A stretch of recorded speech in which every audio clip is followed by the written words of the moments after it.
Hello students, welcome back to Shakuntala tutorial. पूर्व class रे हमें ओडिया साहित्य दर्पण पुस्तक रीति साहित्य संपर्कित अनेक तथ्य आलोचना करथिले, जहा कि एमसीक्यू आकार रे थिला। कृष्ण कथा मान तथा रसकल्लोल विषय रे एवं कवि सूर्य बलदेव रथों विषय रे अनेक तथ्य आम आलोचना कर सारे। आज 351 नंबर प्रश्न रु एमसीक्यू डिस्कसन करबा, जहा कि पीजी पीएचडी इत्यादि आपणकर काम आसीबो। जदि आपण माने हम चैनल नुआ अछंती तेबे लाइक शेयर सब्सक्राइब करिवे। तेबे चलंतु आरंभ करबा आज क्लास। फर्स्ट क्वेश्चन, कृष्ण कथा मान रसकल्लोलर 33 छंद रे किए गोपी मानक निकटरे प्रकाश करिसंती? अक्रूर, सुबल, उद्धव, सुदामा। आंसर हब उद्धव। कृष्ण कथा मान रसकल्लोलर 33 छंद रे उद्धव गोपी मानक निकटरे प्रकाश करिसंती। गोपी मानकर विरह व्यथा को उद्धव केउ छंदरे कृष्णक निकटरे परिप्रकाश करिसंती?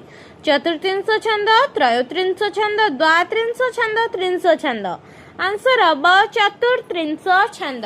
गोपी मानकर विरह व्यथा को उद्धव चतुर्त्रिंश छंदरे कृष्णक निकटरे परिप्रकाश करिसंती। रसकल्लोल काव्यर पंचम छंद केउ रागरे रचित? गुज्जरी, कौमुदी, केदार, बसंत बराड़ी। आंसर हब गुज्जरी। रसकल्लोल काव्यर पंचम छंद गुज्जरी रागरे रचित। पंचम बराड़ी रागरे रसकल्लोल काव्यर केउ छंद रचित? पंचम बराड़ी रागर रसकल्लोल काव्य केउ छंदरे रचित? प्रथम छंद, पंचदश छंद, षोडश छंद, सप्तम छंद। आंसर हब सप्तम छंद। पंचम बराड़ी रागरे रसकल्लोल काव्यर सप्तम छंदटी रचित होईछि। मूर्तिमंत करी मृदु गीत विचारई एणु करिथिब अलंकार युक्त होई। पह सरल ध्वनि रे श्रवण मोहिब अर्थी जन प्रकार को आनंद करिब हे। उक्त पदटी उपेन्द्र भंजक केउ काव्यर अंतर्भुक्त? कोटि ब्रह्मांड सुंदरी, वैदेहीश विलास, लावण्यवती, कला कौतुक। Answer hub Lavanyavati. मूर्तिमंत करी मृदु गीत विचारई एणु करिथिब अलंकार युक्त होई। पह सरल ध्वनिर श्रवण मोहिब अर्थी जन प्रकार को आनंद करिब हे। उक्त पदटी उपेन्द्र भंजकर लावण्यवती काव्यर अंतर्भुक्त अटे। नेक्स्ट क्वेश्चन, केउ काव्य रे कवि सम्राट उपेन्द्र भंज श्रीकृष्ण और श्री जगन्नाथ मध्य अभेद परिकल्पना करिसेंती? कला कौतुक, अबना रस तरंग, छांद भूषण, वैदेहीश विलास। आंसर अब कला कौतुक। कला कौतुक काव्य रे कवि सम्राट उपेन्द्र भंज श्रीकृष्ण और श्री जगन्नाथ मध्य अभेद परिकल्पना करिसेंती। कवि उपेन्द्र भंज चित्रकाव्य बंधोदय रे केतोटी बंधर वर्णना करिसेंती? 82, 84, 69, 86। आंसर अब 84। कवि उपेन्द्र भंज चित्रकाव्य बंधोदय रे 84 बंधर वर्णना करिसेंती। कुलाडगड़र व्याघ्र देवी बा बाघ देवी केउ राजवंशर इष्ट देवी अटंती? धराकोट राजवंश, घुमुसुर राजवंश, खोर्धा राजवंश, मयूरभंज राजवंश। आंसर हब घुमुसुर राजवंश। कुलारगड़र व्याघ्र देवी बा बाघ देवी घुमुसुर राजवंशर इष्ट देवी अटंती। कवि जा करे मूर्ख को स्तुति एथिरे कवि दीनकृष्ण दास केउ राजा को उद्देश्य करी लिखिचंती? रामचंद्र देव, मुकुंद देव, दिव्यसिंह देव, प्रताप रुद्र देव। आंसर अब दिव्यसिंह देव। कवि जा करे मूर्ख को स्तुति एथिरे कवि दीनकृष्ण दास दिव्यसिंह देव को उद्देश्य करी लिखिचंती। धीरे घेन काननरे कृष्ण विलंबित एही पदटी केउ काव्यर अंतर्भुक्त? रसकल्लोल, कोटि ब्रह्मांड सुंदरी, किशोर चंद्रानंद चंपू, विदग्ध चिंतामणि।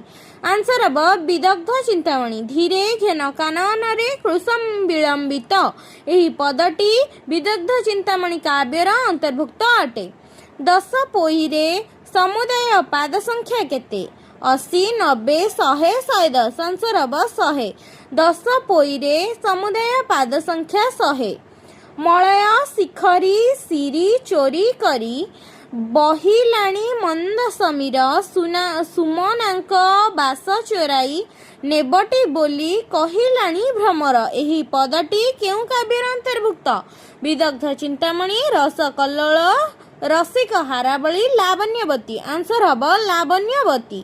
मलय शिखरी सिरी चोरी करी बहिलाणी मंद समीर सुमनांक बास चोराई नेबटी बोली कहिलाणी भ्रमर यह लावण्यवतीर अंतर्गत अटे।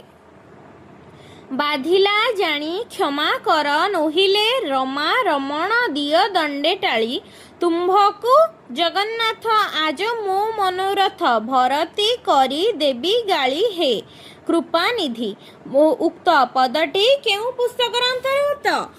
सर्पजनन आर्तत्राण 34 विदग्ध चिंतामणि श्री मन उद्धारण जनाण आंसर हम सर्पजनन। बाधिला जानी क्षमा कर नोहिले राम रमण दिय दंडे टाली तुम्हकु जगन्नाथ आज मो मनोरथ भरती करी देवी गाली हे कृपा निधि एही पदटी सर्पजनन पुस्तकर अंतर्भुक्त अटे। नेक्स्ट क्वेश्चन सर्पजनन रे कवि सूर्य बलदेव रथ सर्प काहाकू कहिसंती? श्रीकृष्ण साप शिव श्री जगन्नाथ आंसर हम श्री जगन्नाथ। सर्पजनन रे कवि सूर्य बलदेव रथ सर्प बोली श्री जगन्नाथ को कहिसंती। उपमा अर्थ गौरव और पदलालित्यर समन्वय रे केउ काव्यर परिलक्षित? लावण्यवती रसकल्लोळ इच्छावती विदग्ध चिंतामणि आंसर हम विदग्ध चिंतामणि। उपमा अर्थ गौरव और पदलालित्यर समन्वय रे विदग्ध चिंतामणि काव्य परिलक्षित अटे। प्राचीन शास्त्रानुसारे साधारणतः नायक केते प्रकार? 4 8 6 10 आंसर हम 8। प्राचीन शास्त्रानुसार साधारणतः नायक 8 प्रकार अटे। प्राचीन शास्त्रानुसार साधारणतः नायिका को केते भाग रे विभक्त करा जायछि? 8 6 4 2 आंसर हम 8। प्राचीन शास्त्रानुसार साधारणतः नायिका को 8 भाग रे विभक्त करा जायछि। काव्य रे नायिका सीना प्रधान ताहाकु घेनी सबु रसमान एही उक्तिटी केउ आलंकारिक व्यक्त करिसेंती? उपेंद्र भंज दीनकृष्ण दास धनंजय भंज लोकनाथ विद्याधर आंसर हम लोकनाथ विद्याधर। काव्य रे नायिका सीना प्रधान ताहाकु घेनी सबु रसमान एही उक्तिटी कविंकर लोकनाथ विद्याधरंकर अटे। उपमा भंजबीरस्य एक कथा क्यों कवि कहिथिले? तारिणी चरण रथ नटवर सामंतराय मृत्युंजय रथ नीलकंठ दास आंसर हम मृत्युंजय रथ। उपमा भंजबीरस्य एक कथा मृत्युंजय रथ कहिथिले। चंद्रावली केउ काव्य रे प्रतिनायिका रूपे वर्णित होइछि? लावण्यवती रसकल्लोळ किशोर चंद्रानंद चंपू विदग्ध चिंतामणि आंसर हम विदग्ध चिंतामणि। चंद्रावली विदग्ध चिंतामणि काव्यर प्रतिनायिका रूपे वर्णित होइछि। विदग्ध चिंतामणि काव्य रे किए नायक और नायिका सहायक चरित्र भावे चित्रित? पौर्णमासी चंद्रावली ललिता वृंदावती आंसर हम पौर्णमासी। विदग्ध चिंतामणि काव्य रे पौर्णमासी नायक और नायिका सहायक चरित्र भावे चित्रित होइछि। जगन्नाथ हो किछि मागु नाही तोते जनाण रे रचयिता किए? यदुमणि महापात्र ब्रजनाथ बड़जेना बनमाली दास गोपाल कृष्ण पट्टनायक आंसर हम बनमाली दास।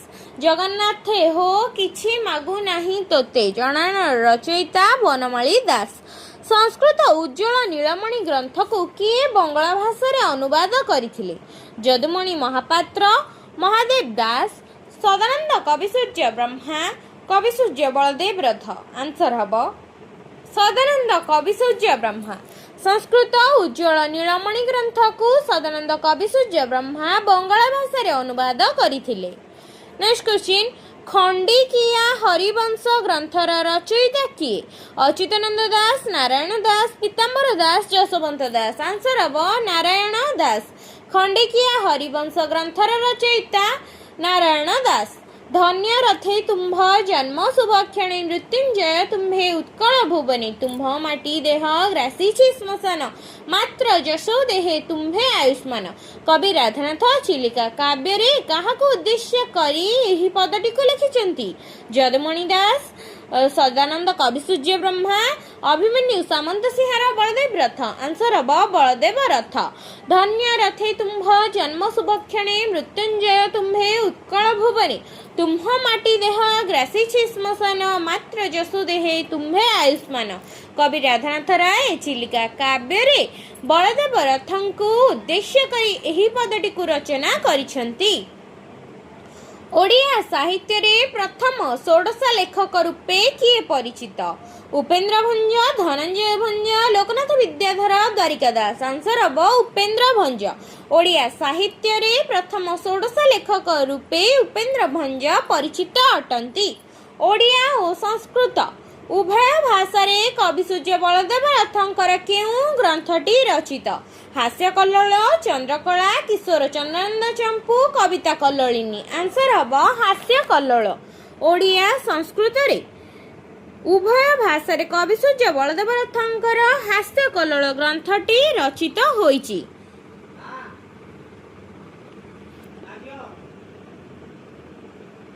ओडिया और संस्कृत उभय भाषा रे कवि सूर्य बलदेव रथंकर हास्य कल्लोल ग्रंथटी रचित होईची।